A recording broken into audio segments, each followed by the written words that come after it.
Buboy, anong gawa mo dyan? Natutulog mama mo, wag kang malikot dyan. Gusto mo na naman pumasok sa kwarto. Yan po, ganyan po yung alaga namin kapag po kami ay na mga tulog at sarado yung mga pintuan. Andyan siya sa may pintuan kung ano-anong ginagawa.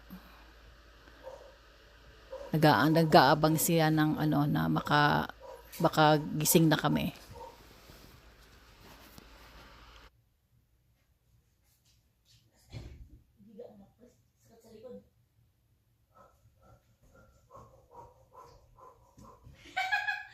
Ay, di abot.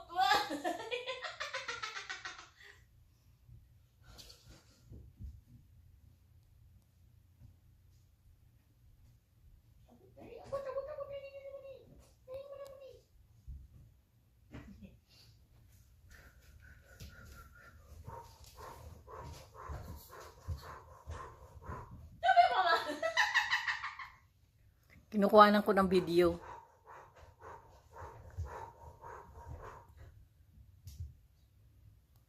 Turugan ko lang ikaw din ah.